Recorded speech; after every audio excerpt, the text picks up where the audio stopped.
Okay, hello everybody. Welcome to Korean Atlanta Mentorship. And in this video, we're going to review something called the seven baby steps. Actually, just the first baby steps. It's created by the #1 personal finance guru, Dave Ramsey, and he says the step #1 in order to get out of debt and build wealth is to save $1,000, right?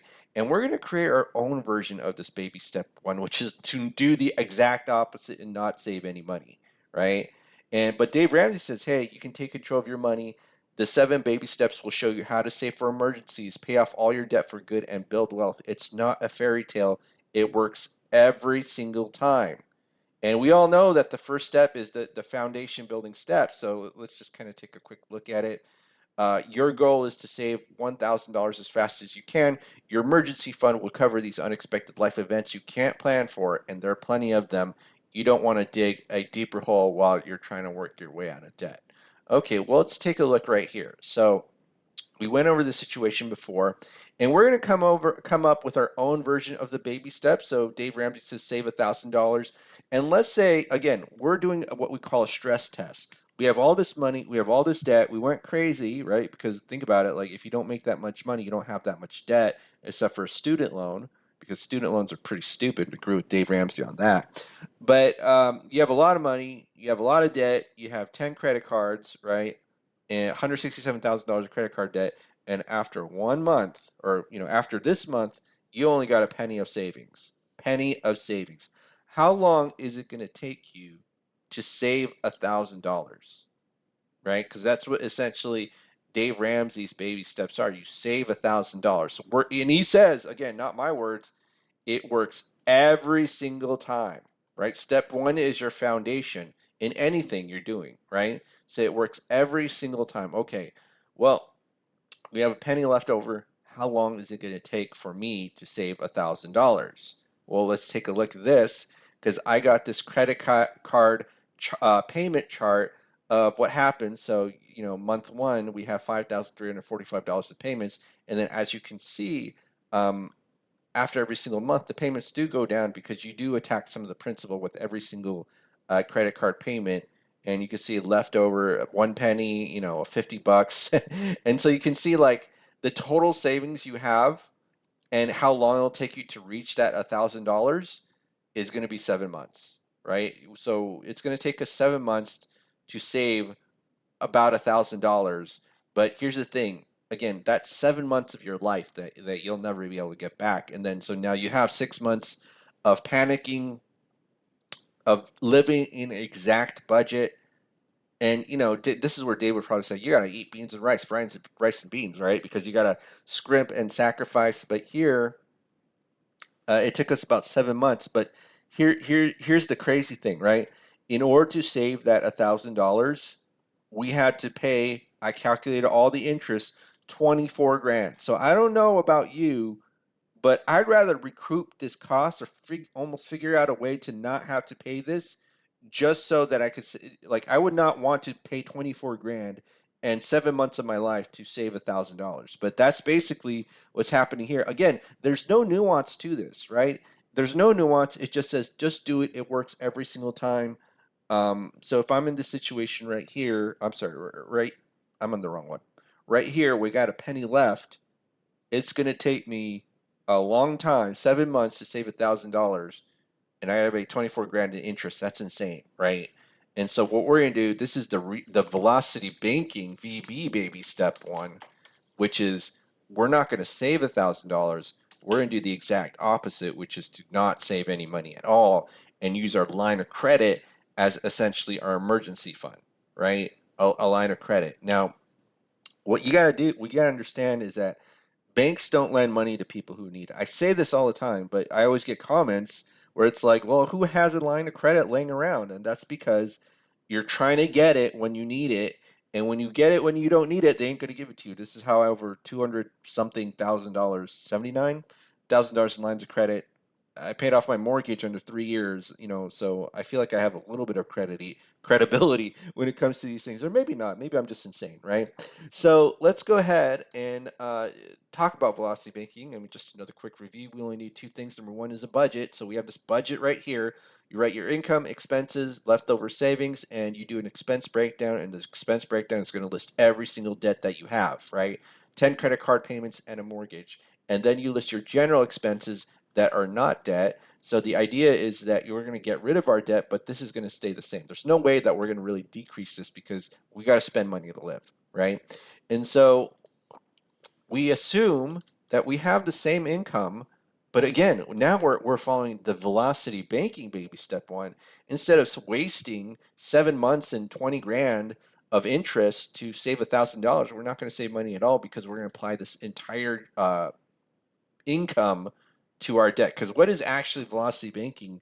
All it is income into line of credit and then expenses out of line of credit, right? That's essentially what velocity banking is, with a little bit of strategy, or as former President George W. Bush used to say, strategery involved in your financial planning. That's what we're going to do. And instead of, okay, so let me go ahead and copy this. So instead of what's it called? Um, Having savings, which is going to be zero for the time that we're going to pay off our debt, we're going to have something called cash flow, right? And you might be like, what's the difference, right? Because we're going to put our entire paycheck, take away, when you log into your bank account and you see your checking or savings account, it's going to be either a big fat zero, or maybe you might leave a penny in there, because again, I've been talking to bankers, and they're like, leave a penny in there so they don't think that you're going to close your account or something like that, right? But for the purposes of this demonstration, we're just going to have zero savings.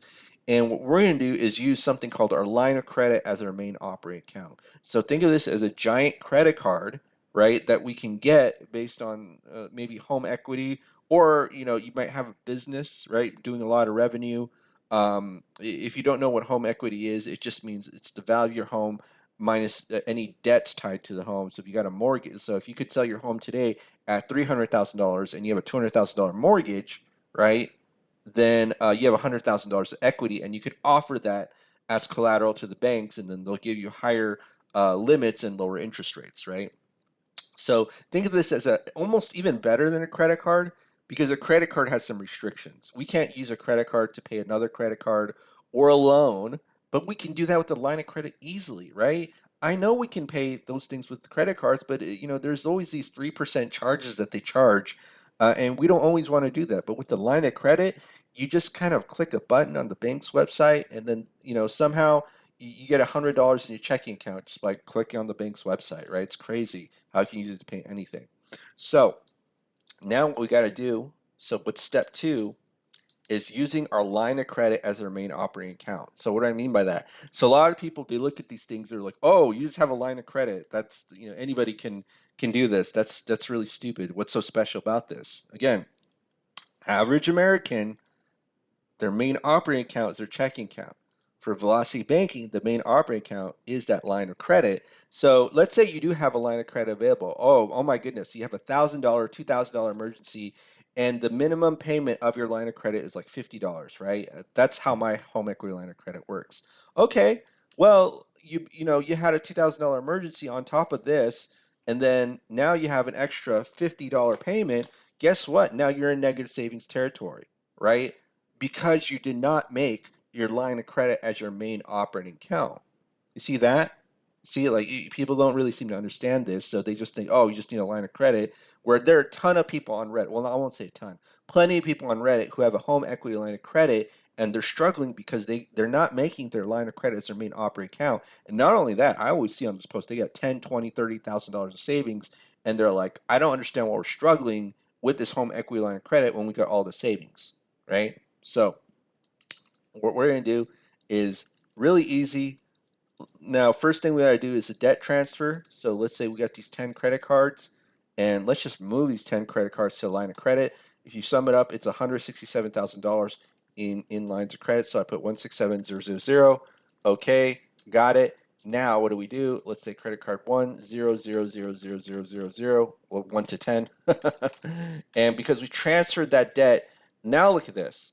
We went from a penny to $5,345 in cash flow without doing anything, right?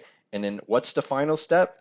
This is the actual velocity banking strategy, which is your income into that line of credit and then your expenses out. And after every single month, it's going to go down about $5,345.84, right? That's that income in, expenses out, go down, right? So now let's go ahead and do this and do our calculations, okay? And the next month's balance is the previous month's balance plus the previous month's interest minus his cash flow number, 5345.84. And then what we do is we take the average daily balance, right? Average daily balance, multiply it by the interest rate, which is 0.1, and then divide by 12, right? And then now we just do copy and paste. And now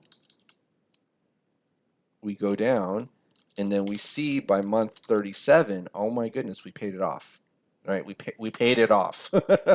So again, what would you rather do? Would you save $1,000 in this situation? Do baby step one, save $1,000 for like where's the emergency fund, right? Because as we're trying to save that $1,000, remember we're paying 24 grand in interest. We don't want to do that. So our emergency fund, our starter emergency fund, is this line of credit. So whatever is the available limit minus your balance is essentially your emergency money. So even if you had a $2,000 emergency, like we talked about, let's say 169, take a look at that, and we scroll all the way down. Oh, the payoff is exactly it's 37 months. 37 months. Isn't that crazy? So even in month one, when we have that $2,000 emergency and we needed to borrow more money from wherever, like our line of credit, and we're not using it as our main operating account, we're going to be in negative savings territory. We're going to be no bueno. The bank is probably going to report us to check systems when we're in the negative constantly, right? But when we're doing this here and using our line of credit as our main operating account, it's like boom, we went from a penny to $5,345. Boom, right? And again, you may not think that this is very valuable, but look on Reddit, type in struggling with the HELOC Reddit on Google, like do a Google search on it, and you'll notice that whenever someone says they're struggling with the HELOC, you can totally tell that they're not using their line of credit as their main operating account because they said they got all this savings, right? And if you have you're trying to save money and you're not actively applying it to debt, right? And again, all velocity banking is just overpaying debt with the help of a line of credit to as your main operating account, and you're not doing that, you're probably going to struggle, right? A lot of people say that they struggle, and it's also a mindset as well. But yeah, the new velocity banking baby step one isn't save $1,000. It's don't save any money, right? Don't save any money. All right, well, that's it for today. Just another quick velocity banking refresher before I probably need to wake up because it's 9 a.m. right now on a Sunday, and I need to be fully awake. And all right, well, that's it, everybody. Have a great day, and we'll speak next time. It's Korean Atlanta Mentorship.